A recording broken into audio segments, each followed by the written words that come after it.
Hello friends, જય શ્રી કૃષ્ણ. મારા કિચનમાં તમારું સ્વાગત છે.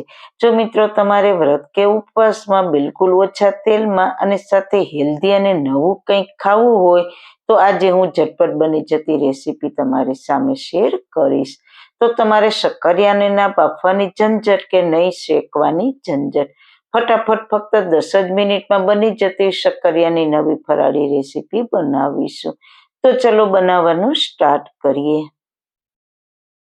રેસીપી સ્ટાર્ટ કર્યા પહેલા જો તમને મારી રેસીપી ગમતી હોય ને હજુ સુધી ચેનલને સબસ્ક્રાઇબ ના કરી હોય તો પ્લીઝ સબસ્ક્રાઇબ કરજો અને બાજુમાં આપેલ બેલ આઇકન પ્રેસ કરજો એટલે નવી નવી રેસીપીના નોટિફિકેશન મળતા રહે.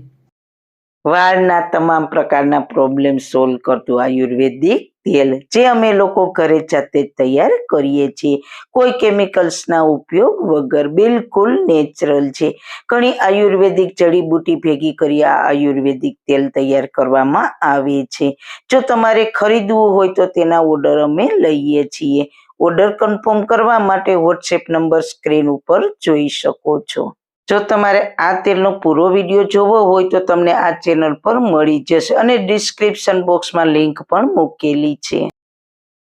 સૌથી પહેલા સુપર ટેસ્ટી ફરાળી રેસીપી બનાવવા માટે બાઉલમાં 4 કપ જેટલું પાણી લેવાનું છે. તેમાં 1.5 ટીસ્પૂન સિંધવ મીઠું અને અડધા લીંબુનો રસ ઉમેરીને મિક્સ કરીને સાઈડ પર રાખીશું. તો શક્કરિયા છે તેને આપણે છાલ ઉતારીએ એટલે તે કાળા તરત જ પડી જાય છે. તો તેના માટે આપણે પાણી પહેલા તૈયાર કરી લેવાનું. પછી મેં 500 ગ્રામ શક્કરિયા લીધા છે. તેને મેં પાણીથી સારી રીતના ધોઈને જ લીધા છે. હવે તેની છાલ ઉતારી લઈએ. 500 ગ્રામમાંથી 4 લોકોને થઈ જાય તેટલી રેસીપી તૈયાર થશે.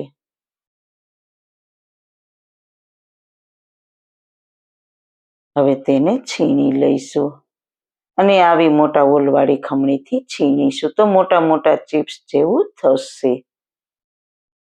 તમે જોઈ શકો છો એકદમ ઝીણું છીણ નથી કરવાનું. આ રેસીપીમાં આપણે થોડું મોટું છીણ થાય તે રીતના છીણવાનું છે. પછી આપણે જે લીંબુ મીઠું વાળું પાણી તૈયાર કર્યું છે તેમાં શક્કરિયાનું છીણ આ રીતે બધું જ ઉમેરી દઈશું. આ રીતે મેં બધા શક્કરિયાને છીણી લીધા છે અને તરત જ આ પાણીમાં ઉમેરી દેવાનું.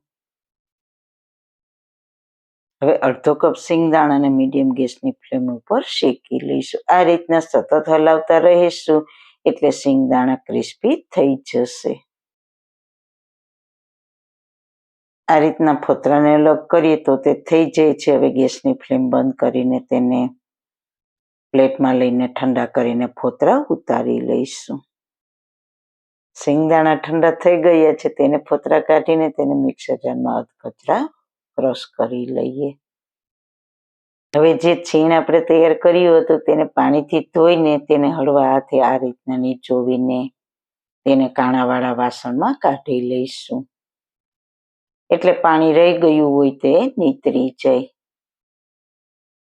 તો આ રીતે મીઠું અને લીંબુવાળા પાણીમાં તમે શક્કરિયાનું છીણ આ રીતે રાખશો એટલે બિલકુલ કાળું નહીં પડે. હવે ફટાફટ નાસ્તો બનાવીશું. તો તેના માટે એક પેનમાં 3 ટેબલસ્પૂન તેલ ગરમ મૂકીશું. પેન કે કઢાઈ તમે જાડા તળિયાવાળી લેજો એટલે નીચે ચીપકે નહીં. તેલ ગરમ થાય એટલે ગેસની ફ્લેમ મીડિયમ કરીને 1 ટીસ્પૂન જીરું ઉમેરીશું. 4 થી 5 મીડિયમ તીખા લીલા મરચાં બારીક સમારેલા, 1 ટીસ્પૂન આદુનું છીણ, થોડા મીઠા લીમડાના પાન ઉમેરીને હલકા સાતળીશું.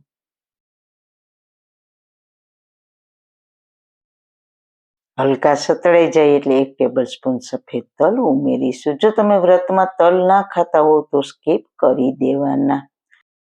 તલ ફૂટી જાય એટલે અડધી ટીસ્પૂન હળદર પાવડર ઉમેરીને આપણે જે શક્કરિયાનું છીણ તૈયાર કર્યું છે તે ઉમેરી દઈશું. હવે શક્કરિયાના છીણને કૂક થતા બિલકુલ વાર નહીં લાગે. માત્ર 5 જ મિનિટમાં ગેસની મીડિયમ ફ્લેમ પર તૈયાર થઈ જશે. સારી રીતના મિક્સ કરી લઈએ. સારી રીતના મિક્સ થઈ જાય પછી તેને ઢાંકીને 2 મિનિટ જેવું મીડિયમ ગેસની ફ્લેમ પર થવા દઈશું. 2 મિનિટ પછી ઢાંકણ ખોલીને સ્વાદ અનુસાર સિંધવ મીઠું ઉમેરીશું. આપણે શક્કરિયાના છીણમાં પણ મીઠું ઉમેર્યું હતું, એટલે તમારે ધ્યાન રાખીને મીઠું ઉમેરવું. અને મિક્સ કરીને ફરી તેને ઢાંકીને 2 મિનિટ જેવું થવા દઈશું. 2 મિનિટ થાય એટલે ફરી ખોલીને તેને ચેક કરીશું. તો શક્કરિયાના છીણને જોઈએ તો આ રીતે પ્રેસ કરીએ તો તે મેશ થઈ જાય છે. છીણ હોય એટલે તેને કૂક થતા વાર નથી લાગતી. હવે 1 ટીસ્પૂન લાલ મરચું પાવડર કલર માટે મેં ઉમેર્યું છે. તમારે ના ઉમેરવું હોય તો સ્કીપ પણ કરી શકો છો. 1 ટીસ્પૂન શેકેલા જીરાનો પાવડર, અડધી ટીસ્પૂન મરી પાવડર. અને હવે અધકચરા વાટેલા શેંગદાણા ઉમેરી દઈએ. મેં અડધો કપ લીધા છે. તમારે વધારે ઉમેરવા હોય તો વધારે પણ ઉમેરી શકો છો. સારી રીતના મિક્સ કરી દઈશું. શેંગદાણાને પણ આપણે થોડા સોફ્ટ કરવાના છે. તો મિક્સ કરીને ફરી ઢાંકીને 2 મિનિટ થવા દઈશું એટલે સોફ્ટ થઈ જશે. 2 મિનિટ પછી જોઈ લઈએ તો તમે જોઈ શકો છો પરફેક્ટ એવું થઈ ગયું છે. તો હવે તેમાં અડધા લીંબુનો રસ ઉમેરીશું. શક્કરિયા થોડા મીઠા હોય છે એટલે હું ખાંડ નથી ઉમેરતી. તમારે ઉમેરવી હોય તો તમે ઉમેરી શકો છો. થોડા ફ્રેશ ધાણા ભાજી ઉમેરીશું. સારી રીતના મિક્સ કરીને 1 મિનિટ જેવું થવા દઈશું એટલે આપણી ફરાળી એવી સુપર ટેસ્ટી શક્કરિયાની ખીચડી બનીને તૈયાર થઈ જશે. તમે બટેટાની સાબુદાણાની ખીચડી બનાવતા હશો, પણ આ રીતે શક્કરિયાની ફરાળી ખીચડી ક્યારેય નહીં બનાવી હોય તો જરૂર એકવાર ટ્રાય કરજો.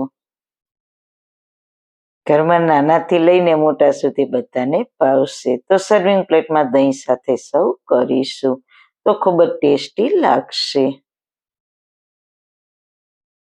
તો ઓછા તેલમાં અને ફટાફટ બની જાય તેવા શક્કરિયા શીંગની ફરાળી એવી ખીચડી કે નાસ્તાની જરૂર એકવાર ટ્રાય કરજો.